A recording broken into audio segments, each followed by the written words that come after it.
Hey everyone, this is Pritham. In this video, we will see how the steps for the modeling, analyzing, and designing of a building from scratch in ETABS. As many of you were demanding for this video, so let's see what are the steps. The steps one is start a new model, right? Then in start a new model, open ETABS and the file, select new model. As you know that, then define the grid system, story level. Then we define the set the units as the metric or the empirical as per your project requirements.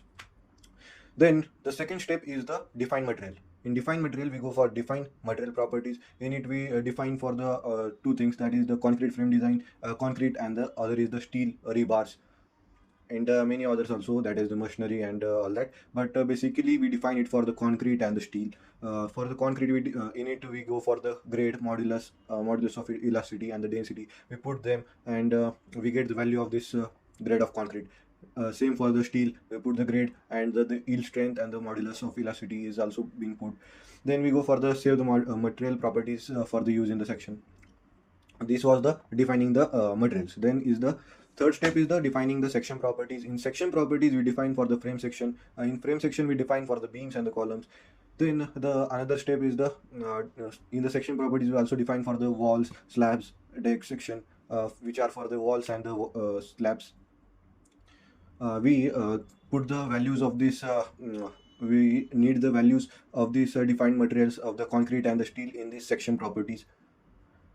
Then the fourth step is the draw structural elements. That is, we use the toolbar to draw the columns, beams, slabs, and the walls, right?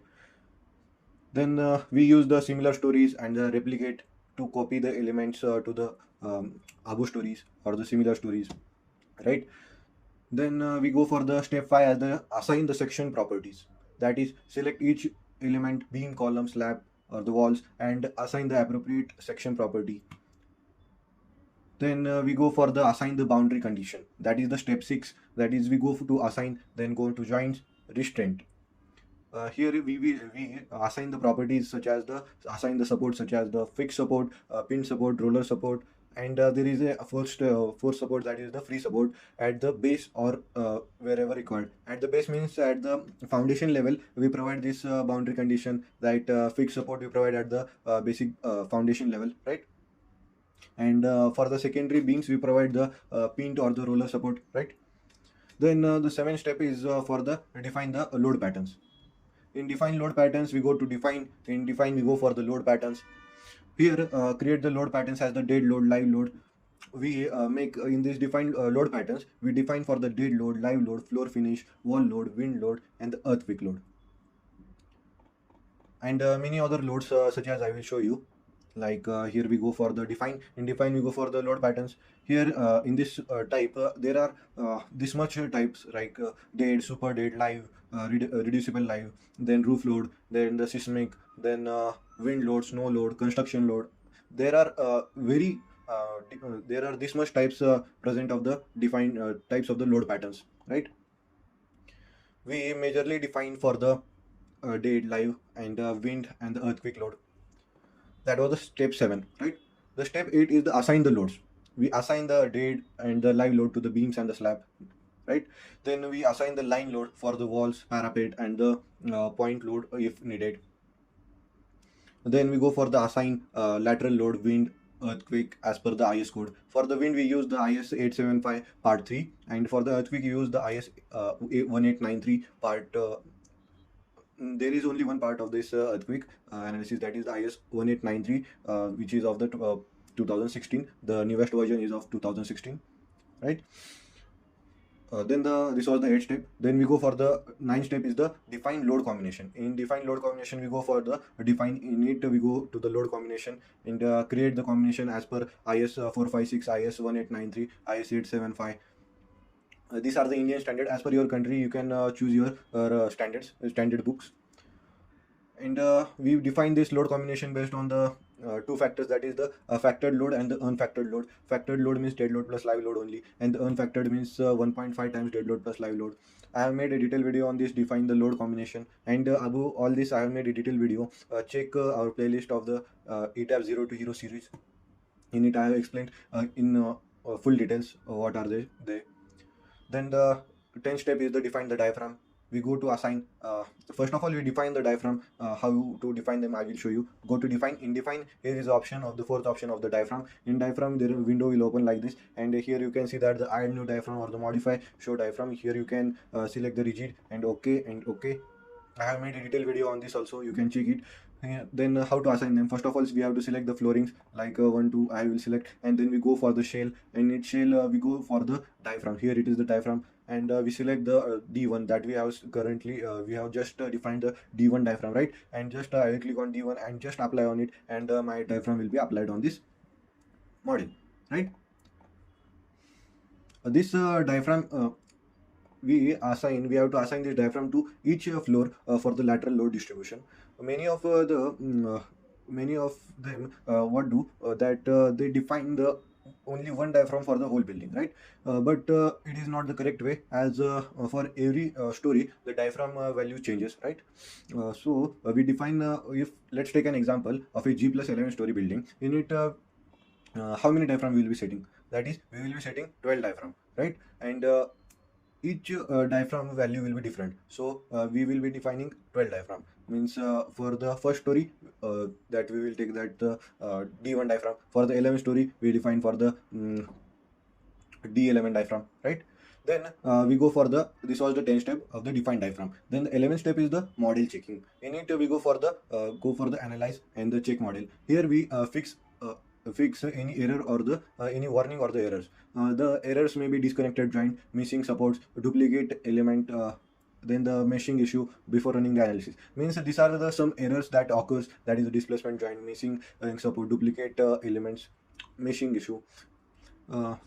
Before running the analysis, we do this all this warning check, and then after we completed this check model, then only we have not received any error or any warning, then only we proceed further analysis. Otherwise we will not go further analysis. We will resolve all the checks required, and then only we will move for the analysis, right?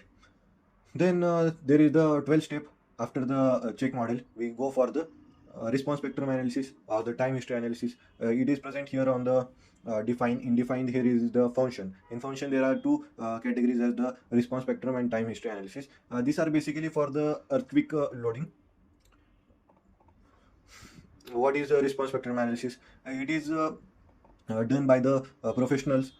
As if you are a beginner, then you will need to be know all these first steps, and then go for the response spectrum analysis. It is the professional procedure.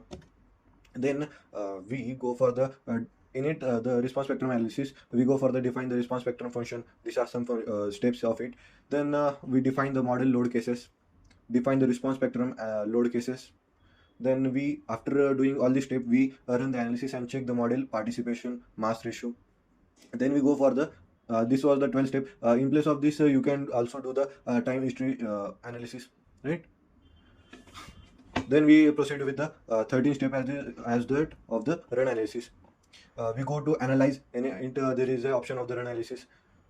I will show you. Here we go to the analyze. In it, there is an option here of the run analysis, and you can directly on this from here as the run analysis.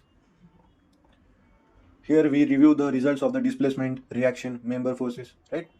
Then we proceed for the 14th step. This step of the 14th step, that is the design member, only will be applicable, means only will be run after we run the analysis. That is the design members. For designing of the model, we have to on the run analysis. I will show you that here it is the design, and in it this concrete frame design. We can't start design check till we on this run analysis, right? This was the, we go to design concrete frame design or the steel frame design. Concrete frame design for the RCC structure, and for the steel frame design for the steel structure, right? We run the design process for the beam, columns, slabs, and the wall. We check the design output and revise the section if any member fails. If in this design member, we run the start the design check, and after that we have an option there of the how many members have been failed, and I will show you design in it, concrete frame design. Here is the option of the verify all member past. After clicking on it, after start design check, there is then the option of this verify all member past will open. In it, after I click, then the option of will open of like. How many members fail. It will run a whole analysis and see that how many members have passed in the design check, and whichever member have not passed in the design check will be highlighted, and we can proceed with the another detailing steps. Means we can remove that member, or uh, provide modify that member, means adding the high grade of concrete, or providing the high grade of steel to it, or increasing the dimension of the member, right? This was the step 14, and the last step is the review and optimize. After after doing all this member pass and all that, and we go for the review and optimize. Review design report and the member enforcement, we go for the report designing, optimize the member sizes and the reinforcement as needed. Means what should be the member sizes and all that we get and report from it, and we can we have to save the model and export the result for the detailing. This was the 15th step, and this was the last step. We can of the ETABS, right? These steps cover the entire ETABS workflow from scratch for the modeling, analyzing, designing of a building.